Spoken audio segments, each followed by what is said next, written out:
Hola, bienvenido a un nuevo video sobre programación de tareas programadas con un Codineric. Y Codineric soy yo.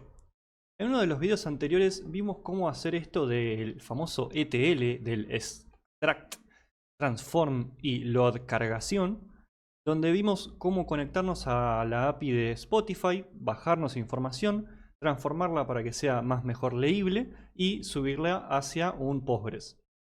Ahora quería ver cómo hacemos para enchufar toda esa lógica con Airflow y poder lograr que creemos un DAG que se ejecute y corra una task o varias tasks que corran nuestro ETL. Entonces, sin más que decir, arranquemos. Bien, acá lo primero que vamos a ver es que cambié el DAG folder en airflow.cfg en el home de Airflow para que apunte a esta nueva dirección que es donde está la lógica del Spotty ETL. Y algo que suelo hacer como convención siempre es que los DAGs los defino dentro del mismo proyecto. Entonces tenés en tu repositorio, en tu root del proyecto, tenés toda la información, después tenés el código del proyecto y luego dentro de eso tenés los DAGs, como se puede ver acá.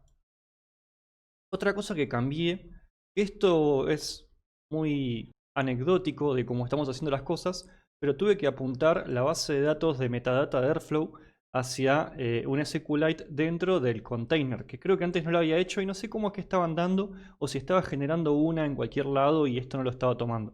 Pero bueno, básicamente acá esta es la dirección donde está guardándose la metadata de nuestro Airflow que está corriendo en el container. Una vez terminado toda la configuración, nuestro Airflow se debería ver más o menos así. Acá yo definí tres tipos de DAGs, donde el primero que quiero que veamos es el Single Task DAG. Y eso básicamente quiere decir que es un DAG que tiene una sola tarea. Si miramos el código, es súper simple. Por un lado tenemos nuestra definición del DAG, donde yo acá algo muy común que suelo hacer es definir un archivo common args y le pongo los default args que se van a estar compartiendo entre los distintos DAGs, los pongo dentro de este archivo. Y acá básicamente lo que puedes ver es que tengo el default args, donde tengo loader, depends on past, email on failure, email on retry, retries, delay. Y todo esto está compartido entre cada uno de los DAGs. Entonces, acá podemos ver que le puse una descripción, un time delta, le puse cuándo quiero que arranque y cuándo quiero que termine, porque acá cada uno de ellos quiero que no se superponga, porque si no se me rompe la subida hacia Postgres, que puede ser que también se me rompa de todas formas, pero bueno, quería evitarlo.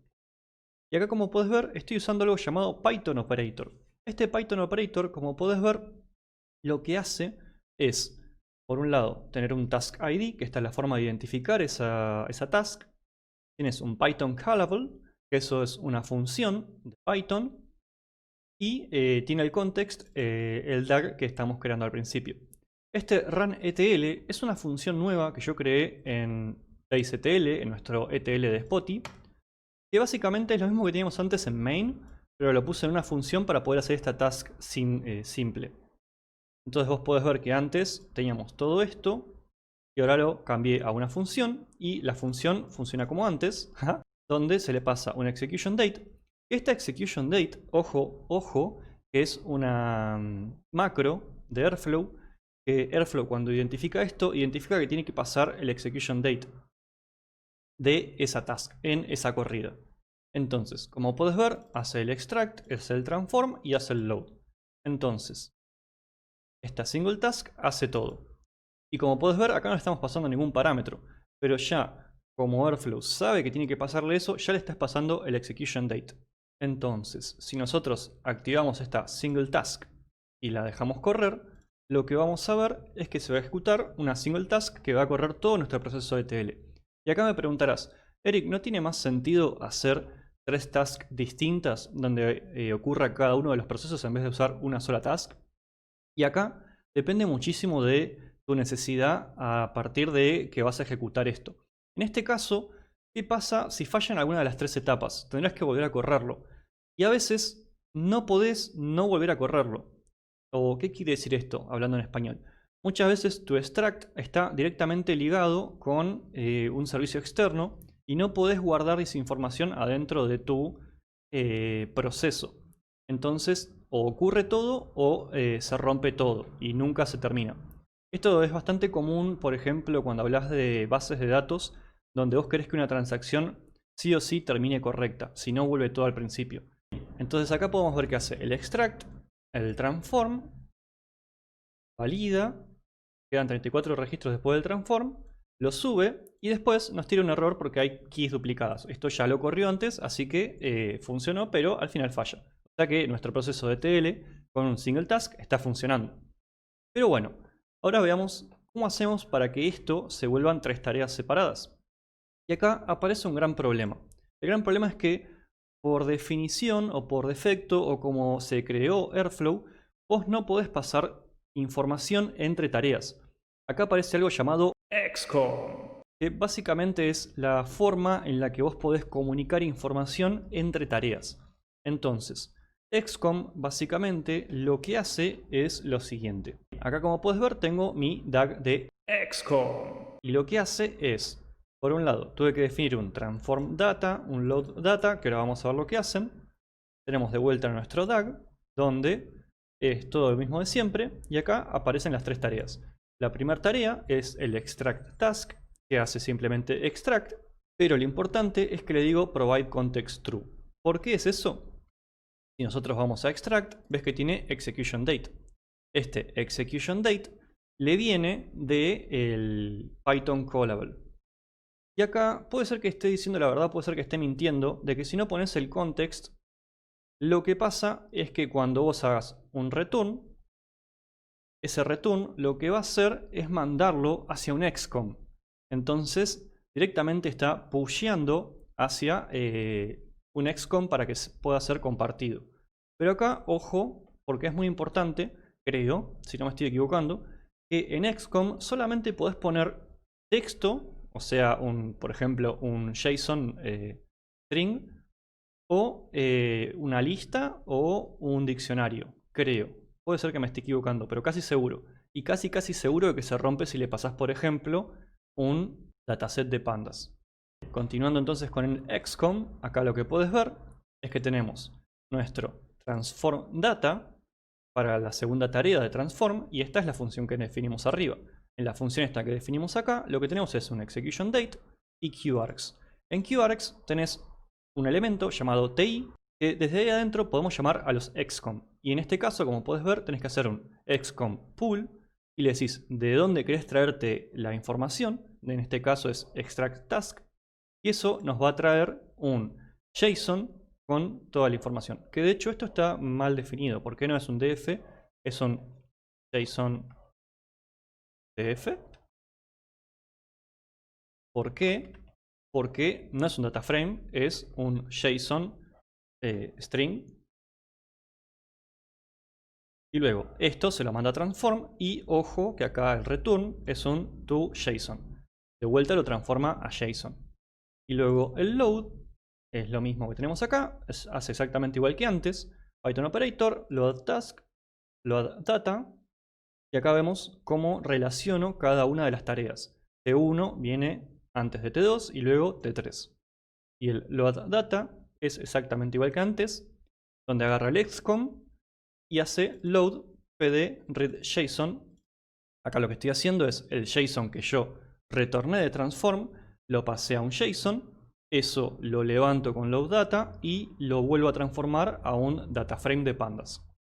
Y el load data hace la subida. Entonces, si nosotros miramos esto, bien, y acá como puedes ver ya terminó el extract, el transform y pronto va a fallar el load.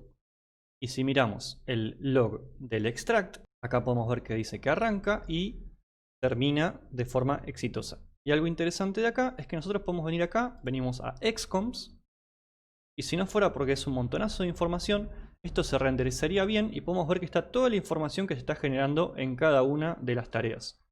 Y acá en algún lugar, si esto no fuera tan horrible, podríamos ver que dice qué task es.